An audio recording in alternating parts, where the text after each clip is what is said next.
ഞാൻ പൊയ്ക്കോളാം. മിടുക്കൻ. എന്നാ പെട്ടെന്ന് തന്നെ റെഡി ആയിക്കോ. നീ കുറച്ച് ഡ്രസ്സ് മാത്രം എടുത്താൽ മതി, ബാക്കിയൊക്കെ അവിടുന്ന് വാങ്ങാം.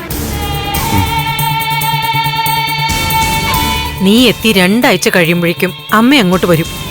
ശരി. എന്നാ ചെല്ല്.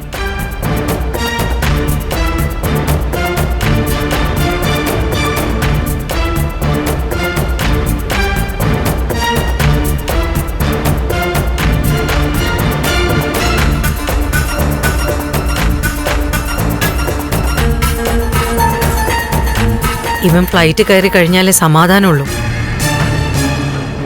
ഏതു നിമിഷവും മനസ്സ് മാറാം. ഒക്കെ ഞാൻ നോക്കിക്കൊള്ളാം മേഡം.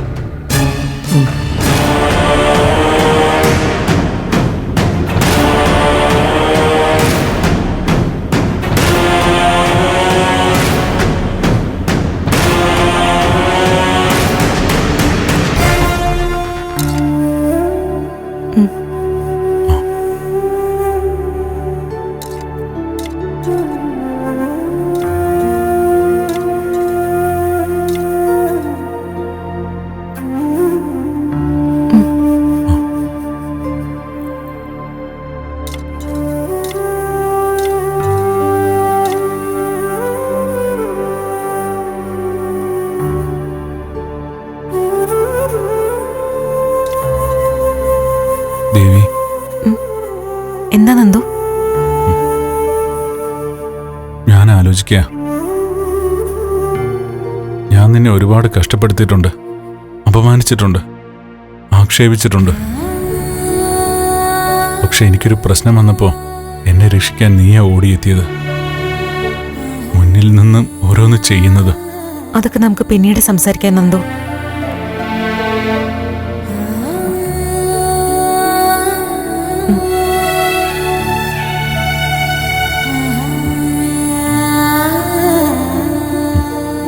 നേരത്തെ എനിക്കൊരു പറ്റ ചോറോ കഞ്ഞിയോ കഴിക്കാൻ തോന്നിയില്ല, ആഹാരത്തിനും രുചി തോന്നിയില്ല, കഴിക്കാൻ വെറുപ്പും മടുപ്പുമായിരുന്നു.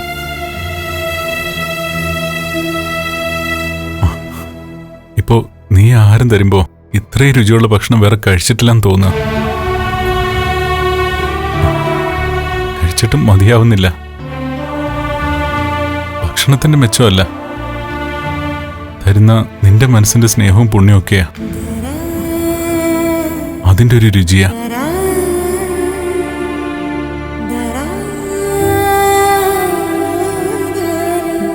നന്ദു കഴിക്ക, അധികം സംസാരിക്കണ്ട.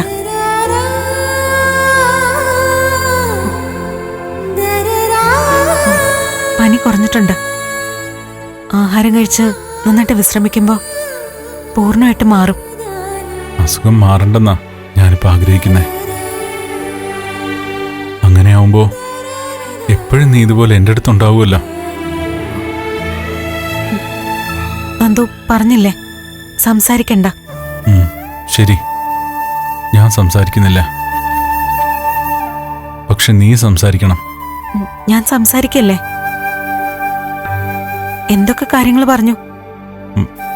അങ്ങനെ എന്തെങ്കിലും പറയാനല്ല, മനസ്സിന് സന്തോഷം ഉണ്ടാവുന്ന കാര്യങ്ങൾ കേൾക്കണം. എനിക്കറിയാം നിനക്കെന്നോട് മനസ്സിലകൽച്ച തന്നെ ആയിരിക്കും, പക്ഷെ എന്നെ ഏറ്റവും കൂടുതൽ മനസ്സിലാക്കിയ ആളാ നീ. ഞാൻ എൻ്റെ തെറ്റുകൾ തിരിച്ചറിഞ്ഞു തുടങ്ങിയെന്നും അത് തിരുത്താൻ തുടങ്ങിയെന്നും നിനക്ക് മനസ്സിലാവുന്നില്ലല്ലോ.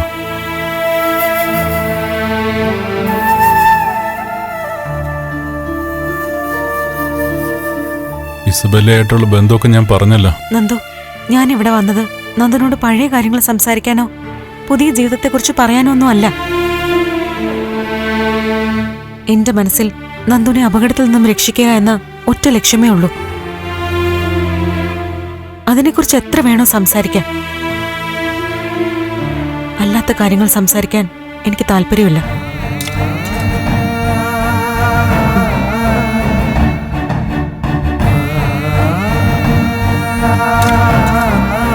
നന്ദു, ഭക്ഷണം കഴിച്ച റെസ്റ്റ്, അസുഖം പൂർണ്ണമായിട്ട് മാറട്ടെ.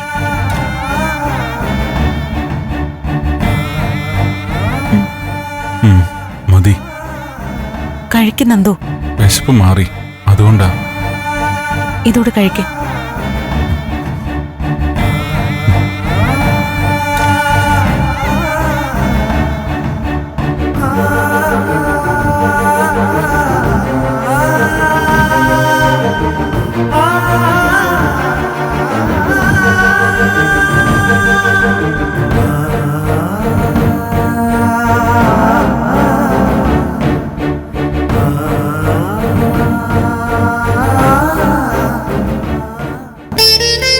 എനിക്കും കൂടി നന്ദനെ പോയി ഒന്ന് കണ്ടാ കൊള്ളാന്നുണ്ടായിരുന്നു ഭാർഗവി. വീഡിയോ കോളിൽ കണ്ടു. പക്ഷെ അവൻ അസുഖമാണെന്ന് കേട്ടപ്പോ എന്തോ ഒരു വിഷമം. വേണ്ട ആന്റി, എല്ലാരും കൂടെ അവിടെ ചെന്ന് ഒരു ശ്രദ്ധ കൂട്ടണ്ട. ആ അരുന്ധതിയൊക്കെ നന്ദന് വേണ്ടിയിട്ടുള്ള അന്വേഷണത്തിലായിരിക്കില്ലേ? അത് നേരാ കുഞ്ഞെ. വേവോളം ഇരുന്നു, ഇനി 6ഓളം കാക്കാനാണോ പ്രയാസം?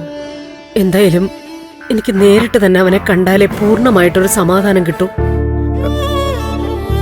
ആന്റിക്ക് നന്ദനോട് സംസാരിക്കണമെന്നുണ്ടെങ്കിൽ ദേവികയോ ഗിരീഷേട്ടനെയോ വിളിച്ച് നന്ദനോട് സംസാരിക്കാമല്ലോ. അവരിപ്പോ അവിടെ ഉണ്ടാവില്ലേ? വേണ്ട, ഇനി അങ്ങനെ സംസാരിക്കണ്ട. പറഞ്ഞില്ലേ, ഇനി നേരിട്ട് കണ്ടാ മതി. ഒരുപാട് കാര്യങ്ങൾ പറയാനുണ്ട്. നന്ദമോനെ കൊണ്ട് അമ്പലത്തിൽ നടത്തേണ്ട പൂജകളൊക്കെ ഉണ്ടല്ലോ, അതെല്ലാം ചെയ്യണം. നന്ദൻ വന്നോട്ടെ, എല്ലാ പൂജകളും ചെയ്യാം.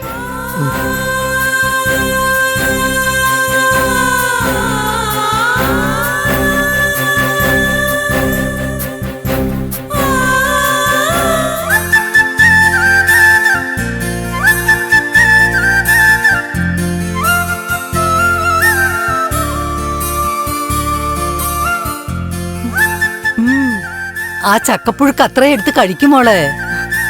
സത്യത്തിൽ വിശന്നിട്ടൊന്നുമല്ല, കൊതി കൊണ്ടങ്ങ് കഴിച്ചു പോയതാ. ഏലിയാമ്മച്ചി ഉണ്ടാക്കി തന്ന ഭക്ഷണത്തിന്റെ രുചി നാവിന്ന് പോയിട്ടില്ല. അയ്യോ, ഒരുപാട് കേട്ടി പറയില്ല മോളെ. അല്ലെങ്കിൽ ഇതിനെ പാചകരാണിന്ന വിചാരം. ഒന്ന് പോയ സ്തഫാനെ. പിന്നെ വല്ലപ്പോഴും ചക്ക വീണ് മുയില് ചാവുന്നുണ്ടാ. എനിക്കങ്ങനെ രുചിയുള്ള ഭക്ഷണമൊന്നും കിട്ടാറില്ല. അത് നീ കള്ളു കുടിച്ചും വീടി വലിച്ചു നാവെല്ലാം പുകച്ചു കളഞ്ഞിട്ടാ. അല്ല പിന്നെ ആ കള്ളൂടി ഇപ്പോഴും ഉണ്ടോ? ഇല്ല മോളെ, ആ പരിപാടിയേ ഇല്ല. അതെ, അന്ന് നിമ്മോളുടെ തലയിൽ സത്യം ചെയ്തതിനു ശേഷം ഒരു തുള്ളി പോലും കഴിച്ചിട്ടില്ല. ആ അങ്ങനെ വേണം. MBBS കഴിഞ്ഞ് നിമ്മി വലിയ ഡോക്ടറായിട്ട് വരും. ദേവിക മോളും ഡോക്ടർ തന്നെയാ. അതിന്റെ ഫലം കാണാനുണ്ട്. നന്ദസാറിന്റെ അസുഖം നന്നായി കുറഞ്ഞിട്ടുണ്ടല്ലോ. ഇന്നലെ ഈ സമയം വരെ എന്ത് ചെയ്യണം ഏത് ചെയ്യണം അറിയാതെ പതറിയിരിക്കായിരുന്നു. ഓ, സമയം എത്രയായല്ലേ? ഞങ്ങക്ക് പെട്ടെന്ന് ഇറങ്ങണം. എന്തായാലും രാത്രിയായി. ഇന്നിവിടെ കഴിഞ്ഞിട്ട് നാളെ പോയ പോരെ മോളെ. MLA ഞങ്ങളുടെ വീട്ടിലാ ഉറങ്ങിയെന്നത് ഞങ്ങൾക്കൊരു അന്തസ്സാ. ചെന്നിട്ട് ഒരുപാട് കാര്യങ്ങളുണ്ട് അമ്മച്ചി. അല്ല, ആ ഗിരീഷ മാഷ് എന്താ ഒന്നും കഴിക്കാൻ വരാഞ്ഞേ? ഓ, ഗിരീഷേട്ടൻ ഒരു പ്രത്യേക ടൈപ്പാ. അങ്ങനെ പെട്ടെന്നൊരു വീടുമായിട്ട് ഇണങ്ങി ചേരില്ല.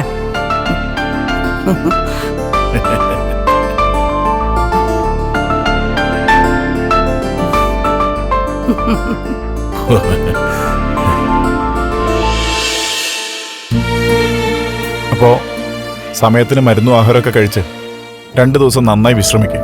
ഇവിടെ വിശ്രമം തന്നെയാണല്ലോ ഗിരീഷേട്ടാ. നല്ല വിശ്രമം, രുചിയുള്ള ഭക്ഷണം, സുഖം. എന്തായാലും ദേവിയുടെ പ്ലാനിങ് നന്നായി. സുരക്ഷിതത്വവും സമാധാനവും ഒക്കെ ഉള്ള ഈ സ്ഥലം തന്നെ നിന്നെ താമസിപ്പിക്കാൻ വേണ്ടി തെരഞ്ഞെടുത്തല്ലോ. അല്ലെങ്കിൽ എന്റെ ജീവിതത്തിലെ വലിയൊരു ടേണിംഗ് പോയിന്റാ ഈ വീട്.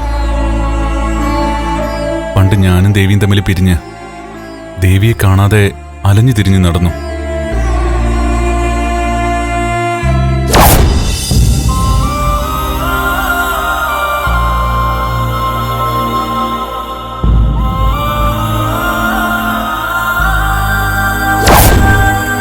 അവസാനം ഇവിടെ വച്ചാ കണ്ടുമുട്ടിയത്. ഒരു ഡിസംബറിൽ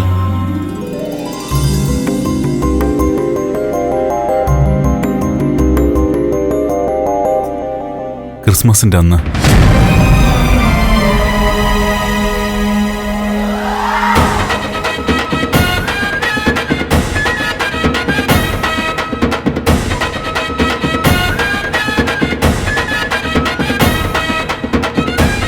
ദേവി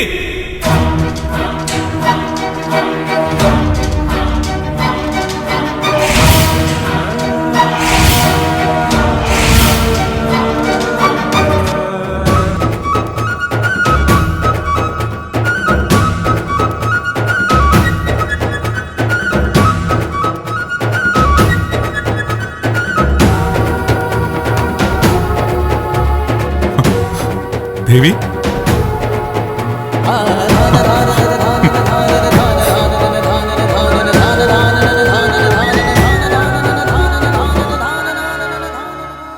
ഇപ്പൊ ദേവിക്ക് മാനസികമായിട്ട് എന്നോട് വലിയ അകലമുണ്ട്. ഒരുപക്ഷെ ഈ വീട്ടിലെ താമസം കൊണ്ടത് മാറുമായിരിക്കും. എത്ര നാളുകൾക്ക് ശേഷം ഞാനും ദേവിയൊന്ന് അടുത്തിടപഴകുന്നത്.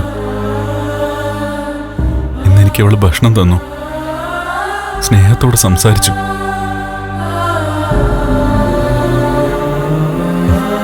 വല്ലാത്തൊരാശ്വാസം മനസ്സിൽ. പറ്റുമെങ്കിൽ തിരിച്ചു പോകുന്ന വഴിക്ക് ഗിരീഷേട്ടൻ ദേവിയോടൊന്ന് പറയണം, അറിയാതെ ചെയ്തു പോയ പാപങ്ങളെ എന്റെ പേരിലുള്ളൂ എന്ന്. ഒരിക്കലും ഒരു കാലത്തും ദേവിയെ ഞാൻ ചതിക്കാനോ വഞ്ചിക്കാനോ ഒന്നും ചെയ്തിട്ടില്ല എന്ന്. നീ സമാധാനായിട്ടിരിക്കടാ, ഒക്കെ നേരെയോ. നിന്റെ പേരിലുള്ളത് വെറും ആരോപണങ്ങളല്ല, ചിലതിനൊക്കെ ഞാനും സാക്ഷിയാണല്ലോ. എന്തായാലും ഇപ്പൊ അതിനെക്കുറിച്ച് ആലോചിച്ച് വിഷമിക്കണ്ട, എല്ലാം നേരെയോ.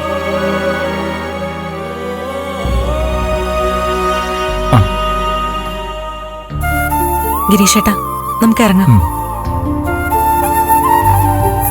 നന്ദു, ഇറങ്ങട്ടെ. ശരിയടാ, എന്നാ പിന്നെ ഞങ്ങൾ ഇറങ്ങട്ടെ.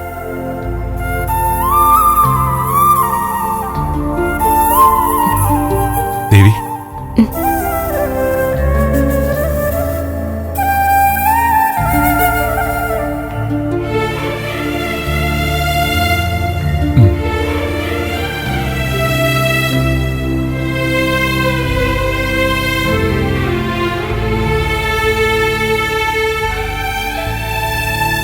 ദേവി, മാപ്പറിയിക്കാത്ത തെറ്റാ നിന്നോട് ചെയ്ത പലതും.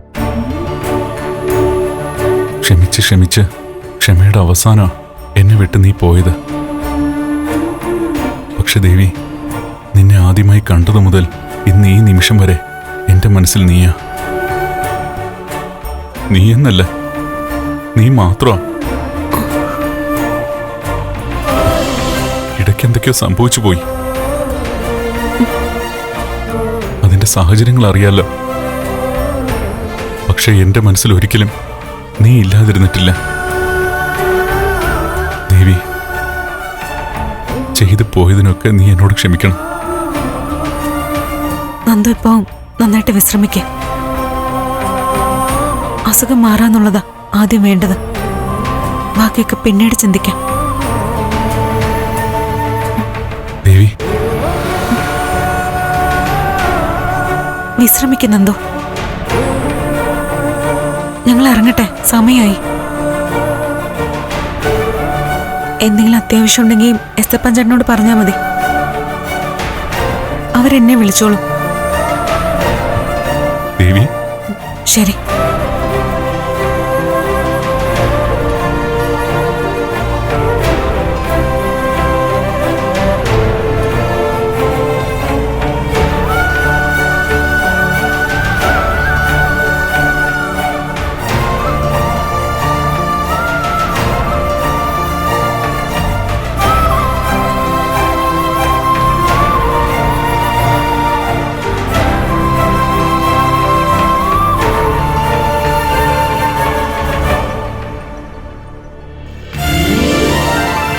എന്നാ പിന്നെ ഞങ്ങൾ ഇറങ്ങുവാ. ഓ ഓ ഓ ദാ ഇതിരിക്കട്ടെ. എന്തായത്? അല്ല, ചെലവുകളൊക്കെ ഉള്ളതല്ലേ. ആ, നിങ്ങളൊരു സ്കൂൾ മാഷല്ലേ, എന്നിട്ട് എന്റെ അടുത്ത് ഈ സൈസ് പണി കാണിക്കണോ? അല്ല, ഞാൻ ആ, ഞങ്ങൾ നന്ദസാറിനെ നോക്കുന്നതേ കൂലിക്കല്ല, അതൊരു കടപ്പാടാ. തീർത്താലും തീരാത്ത കടപ്പാട്. കാശ് തരുന്നത് അത്രയ്ക്ക് നിർബന്ധമാണെങ്കിൽ നന്ദസാറിനെ കൂട്ടിക്കൊണ്ട് വെക്കോ? അല്ല, അതൊന്നുമല്ല. ഞാൻ സോറി എസ്തപ്പൻ ചേട്ടാ. എന്താ ഗിരീഷേട്ടാ ഇത്? നല്ല ആൾക്കാർ കൂലി കൊടുക്കാൻ നോക്കിയത്. കൊടുക്കണമെന്ന് നിർബന്ധമാണെങ്കിൽ കൊറിയർ ചെയ്യേണ്ടി വരും. എന്റെ മോളെ, സ്നേഹത്തിന് പകരം സ്നേഹം മതി, പണം വേണ്ട. ഇങ്ങേരും നല്ല മനസ്സുള്ള ആളാ, അതുകൊണ്ടാണല്ലോ പൈസ നീട്ടിയത്. ഇക്കാര്യം മോളറിഞ്ഞില്ലല്ലോ, ഇങ്ങനെ ഉണ്ടാവില്ലായിരുന്നല്ലോ. ശരി പക്ഷേ. ശരി എന്നാ. ആ, ചേട്ടത്തി. ശരി എസ്തപ്പൻ ചേട്ടാ. അമ്മച്ചി പോയിട്ട് വരാം.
എടാ, ഋഷിമോൻ ഇറങ്ങി.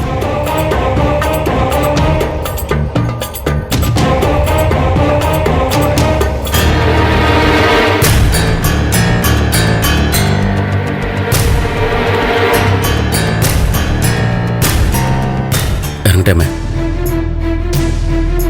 മോനെ, അമ്മേ,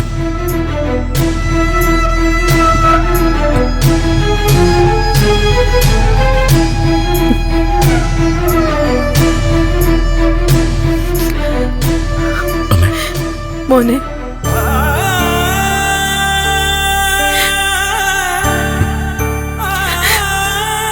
ആ, കൊള്ളാം. രണ്ടുപേരും പിള്ളേരെക്കാൾ കഷ്ടമാണല്ലോ.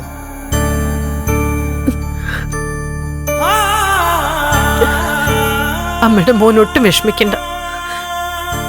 എന്നും അമ്മ വിളിച്ചോളാം. അമ്മ എന്നെ പറ്റി ഓർത്ത് സങ്കടപ്പെടരുത്.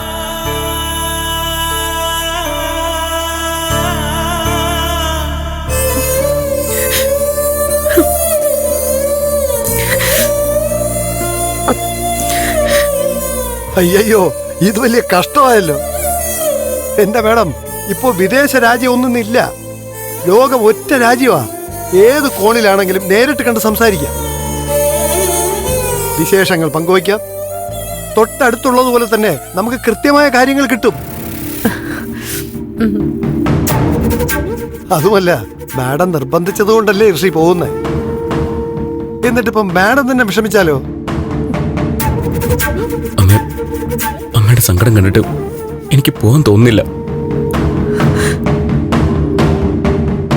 ഞാൻ ഇവിടുന്ന് പോയാ അമ്മ ഒറ്റയ്ക്കാവും. എനിക്കും അമ്മയെ കാണാതിരിക്കാൻ പറ്റില്ല. നീ ആദ്യമായിട്ടില്ല അമ്മ വിട്ടു പോകുന്നേ, അതിന്റെ ഒരു സങ്കടം എനിക്കുള്ളൂ. നീ കൂടുതൽ സേഫ് ആവാൻ വേണ്ടി പോവല്ലേ, അപ്പൊ ഞാൻ സങ്കടപ്പെടാൻ പാടില്ല. വൈകണ്ട ഋഷിമോനെ, നമുക്ക് ഇറങ്ങാം. വാ.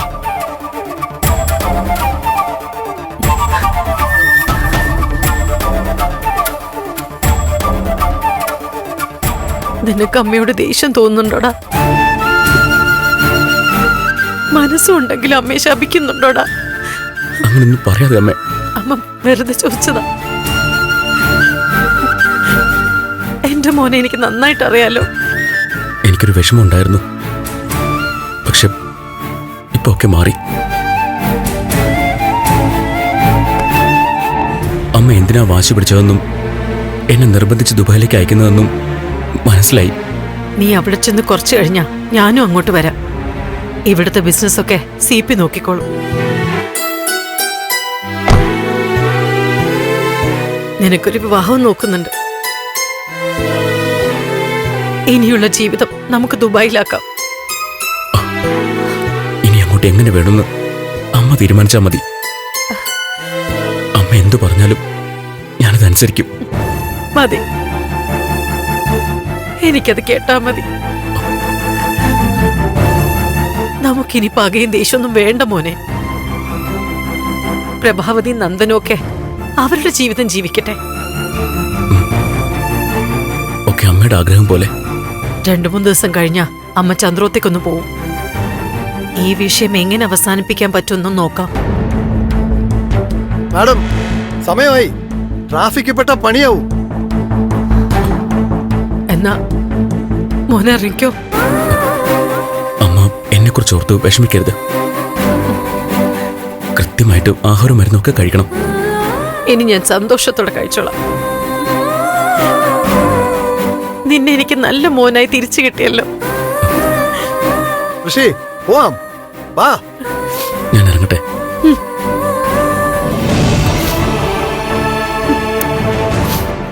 അമ്മേ,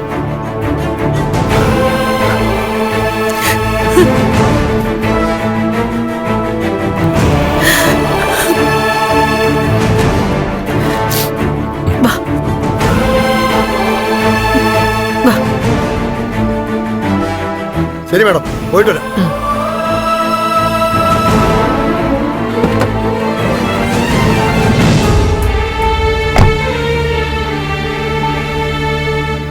ശരി അമ്മേ.